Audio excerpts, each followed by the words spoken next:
নমস্কার। যুগাবতার শ্রী রামকৃষ্ণ পরমহংসদেব বিশ্বজুড়ে পূজিত এক নাম। তার জন্মের যে অলৌকিক ঘটনা শ্রী অচিন্ত্য কুমার সেনগুপ্ত লিখেছেন, তার থেকে কিছুটা অংশ আমি পাঠ করে শোনাচ্ছি। শীতকাল, গয়া পিণ্ড দিতে এসেছেন ক্ষুদিরাম চট্টোপাধ্যায়। রাতে এক বিচিত্র স্বপ্ন দেখেন। তার সামনে গদাধর এসে দাঁড়িয়েছেন। বলছেন, তোমার পুত্র হয়ে তোমার বাড়িতে গিয়ে জন্মাবো, সেবা নেব তোমার হাতে। ক্ষুদিরাম কাঁদতে লাগলেন। আমি গরিব, আমার সাধ্য কি তোমার সেবা করি? গদাধর বললেন, ভয় নেই, যা জুটবে তাই খাওয়াবে আমাকে। আমি উপাচার চাই না, ভক্তি চাই। ক্ষুদিরাম 1 মাস বাদে বাড়ি ফিরলেন, কিন্তু স্বপ্নের কথা মনে মনে পুষে রাখলেন। এদিকে চন্দ্রমণি কি দেখেছেন রাতে তার বিছানায় তারই পাশে কে একজন শুয়ে আছে। স্বামী বিদেশে, অথচ এ কি অভাবনীয়! তাছাড়া কই, মানুষ তো এত সুন্দর হয় না।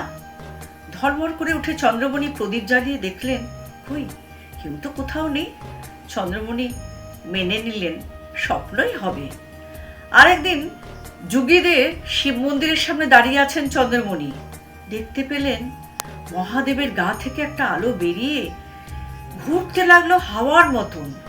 ঘুরতে ঘুরতে ছেয়ে ফেললো চন্দ্রমণিকে, তার শরীরের মধ্যে ঢুকতে লাগলো প্রবল স্রোতে। গয়া থেকে ফিরে এসে ক্ষুদিরাম সব শুনলেন। চন্দ্রমণি স্বামীকে বললেন, আমার পেটে যেন কেউ এসেছে। গদাধর আসছেন। গর্ভধারণে চন্দ্রমণির রূপ যেন আর বাদ মানছে না। সে রূপ সূর্যোদয়ের আগেকার আরক্তিম আকাশের রূপ। চন্দ্রমণির নানা রকম দিব্য দর্শন হচ্ছে, কখনো ত্রাস, কখনো উল্লাস, কখনো বা ঔদাসীন্য। কখনো বলেন, আমার গর্ভ অতিস্পর্শে ঘটেনি। কিন্তু ক্ষুদিরাম তার মন খাঁটি করে রেখেছেন। তার ঘরে পুত্র রূপে নারায়ণ আসছেন। ঘরের দরজা বন্ধ করে চন্দ্রমণি শুনতে পেলেন নূপুর বাজছে।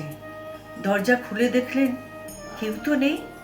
ক্ষুদিরাম বললেন, গোকুলচন্দ্র আসছেন। একদিন মনে হলো চন্দনের গাঢ় গন্ধ পাচ্ছেন চারিদিকে। বুকের উপর উঠে এক শিশু গলা জড়িয়ে ধরবার চেষ্টা করছে, আর পিছলে পড়ে যাচ্ছে গড়িয়ে। 2 বাহু দিয়ে চেপে ধরে রাখতে পারছেন না। রঘুবীরের ভোগ রাধার সময় চন্দ্রমণি প্রসব বেদনা শুরু হলো।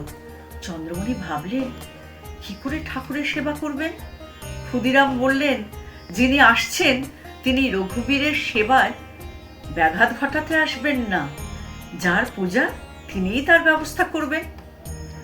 ঠাকুরের মধ্যাহ্ন ভোগ আর শীতল শেষ হলো নির্বিঘ্নে। রাত ফুরোনোর আগেই চন্দ্রমণির ব্যথা উঠল। প্রসব হয়ে গেল। যা অনুমান করা গিয়েছিল, পুত্র নরবেশে পরম পুরুষই এসেছেন। ধনী সাহায্য করতে গেল প্রসূতিকে, কিন্তু কি সর্বনাশ! ছেলে কই, কই সেই নর কলেবর! ও মা, দেখেছো, পিছলে মাটিতে হড়কে হড়কে ধান সেদ্ধর উনুনের মধ্যে গিয়ে ঢুকেছে। আগুন নেই উনুনে, কিন্তু ছাইয়ের গাদা থেকে আলগোচ্ছে ধনী ছেলেকে টেনে নিলে কোলে। ছাই মাখা ছেলে, ভাস্বর ভস্মভূষণ। ও মা, কত বড় ছেলে! প্রায় 6 মাসের ছেলের মতন। খালি গা, অথচ মনে হয় যেন কত মণিরত্ন পড়ে আছে।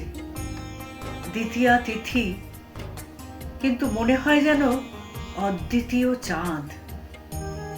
দ্বিতীয়া তিথি, কিন্তু মনে হয় যেন অদ্বিতীয় চাঁদ।